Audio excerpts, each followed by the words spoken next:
Video थोड़ा लंबा है लेकिन देखिए और सुनिएगा जरूर, क्योंकि विश्व गुरु विश्व बंधु का तो नहीं पता, अडानी के बचाव पर हर कीमत पर उतारू बीजेपी ने विश्व में हिंदुस्तान की साख गिराने पर क्यों मन बना लिया, यह समझ से परे है।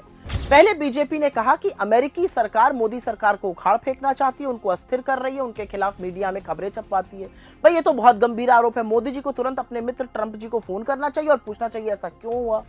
खैर, on a serious note, America ने पलटकर दो टूक जवाब दिया और कहा है कि यह निराशाजनक है कि भारत का सत्तारूढ़ दल इस तरह का आरोप लगा रहा है। अमेरिका दुनिया भर में मीडिया की स्वतंत्रता का चैंपियन रहा है और स्वतंत्र मीडिया ही लोकतंत्र में सरकार को जवाबदेह बनाता है। अडानी को बचाने के लिए नरेंद्र मोदी देश हित को भी परे रखकर अभी क्या क्या करेंगे आप लोग देखते जाइए।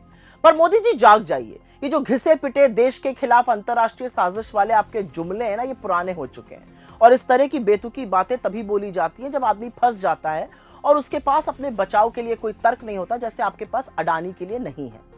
लेकिन क्योंकि आप लोगों ने इतना झूठ बोला है तो उसका क्रमवार जवाब भी सुन लीजिए। पहला आरोप, अडानी मुद्दे में अंतरराष्ट्रीय साजिश है। अच्छा, तो क्या इसी साजिश के चलते अमेरिका में वारंट इशू हुआ, कीनिया में डील रद्द हुई, श्रीलंका में जांच, बांग्लादेश में कोर्ट द्वारा जांच, ऑस्ट्रेलिया में विरोध प्रदर्शन, इजराइल में विरोध हो रहा है? क्या इसी के चलते हो रहा है?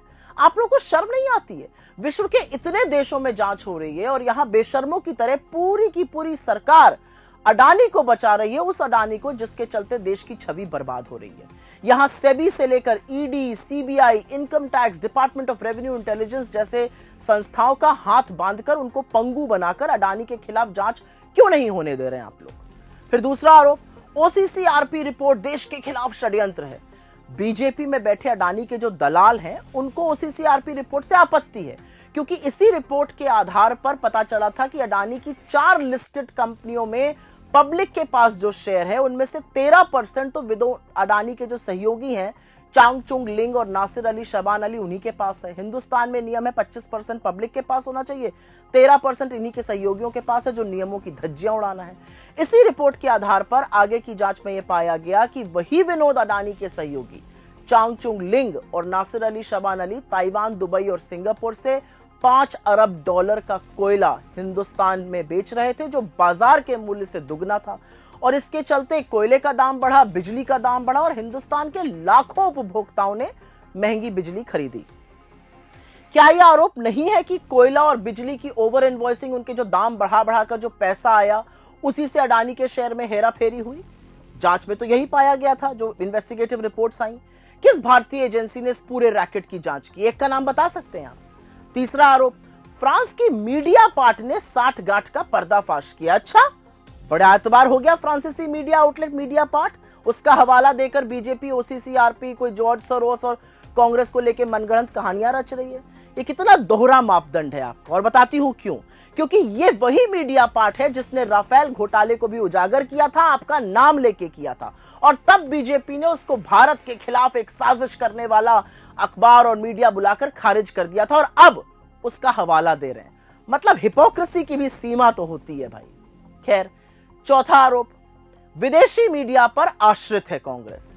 अरे भाई, दोहरे मापदंड तो देखे जाएं पहले आपके। यही विदेशी मीडिया जब मोदी के कसीदे पढ़ेगा तो सबके सब उसका हवाला फिर आप क्यों देते हैं?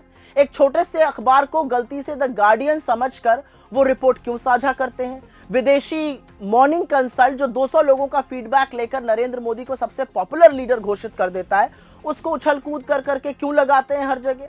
जब विदेशी मीडिया आपके लिए अच्छा लिखे तो सिर के बल खड़े होकर दंडवत हो जाते हैं, और जब वो बुरा लिखे तो उनको भारत विरोधी कहते हैं। ये जो मीठा मीठा गप और कड़वा कड़वा थूक है ना, ये थोड़ा दोहरा मापदंड है, ये चलेगा नहीं। लेकिन पांचवा आरोप, और ये बड़ा सनसनीखेज है, जातिगत जनगणना विदेशी एजेंडा है। कैसे भाई? जातिगत जनगणना की मांग पूरे देश से उठ रही है और उसके बावजूद मोदी सरकार किसी भी तरह की जनगणना करने से भाग रही है। यह देश का सबसे ज्वलंत मुद्दा है, समता का मुद्दा है, समानता का मुद्दा है। ये विदेशी मुद्दा कैसे है? इस देश के पिछड़े, दलितों, आदिवासियों और गरीब सामान्य वर्ग के साथ कितना और कब तक धोखा करेंगे आप मोदी जी? सवाल इस बात का है। छठा आरोप, Pegasus, global hunger index, press freedom, human freedom, ये सब विदेशी मुद्दे कास्ट सेंसस की तरह। अच्छा, क्या यह सच नहीं है कि जांच में कई फोनों में पेगासस के अवशेष पाए गए? वो पेगासस जिससे आप अपने ही लोगों की और विपक्षियों की और सीजेआई तक की जांच करा रहे थे, जासूसी कर रहे थे? क्या यह सच नहीं है कि ग्लोबल हंगर इंडेक्स में भारत लगातार गिरता रहा, पाकिस्तान और नेपाल से भी पीछे हो गया है? क्या यह सच नहीं है कि प्रेस फ्रीडम इंडेक्स में भारत की रैंक 159 हो गई है 180 देशों में, 159 आउट ऑफ 180? क्या यह सच नहीं है कि ह्यूमन फ्रीडम में भारत की रैंक एक शर्मनाक 109 में है 165 देशों में, 109 आउट ऑफ 165?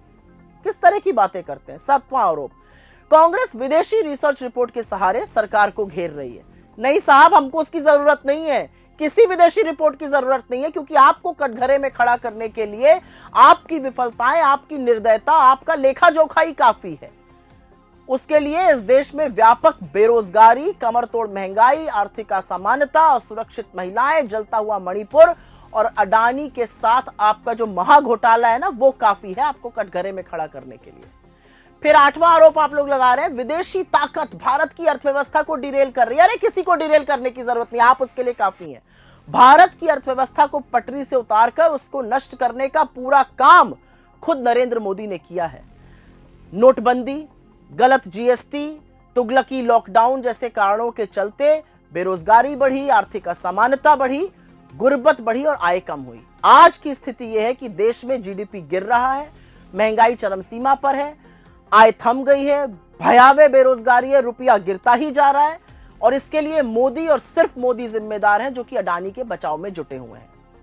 9वां आरोप, अडानी को मोदी का रॉकफेलर बुलाना गलत है। ये सही कह रहे हैं, क्योंकि अडानी तो मोदी के रॉकफेलर से कहीं ज्यादा है, वो तो तोता है जिसमें राजा की जान बसती है। क्या यह सच नहीं है कि नरेंद्र मोदी अडानी के जहाज में घूम घूम कर प्रचार करते थे? क्या यह सच नहीं है कि मोदी और अडानी बिल्कुल घनिष्ठ मित्र हैं? क्या यह सच नहीं है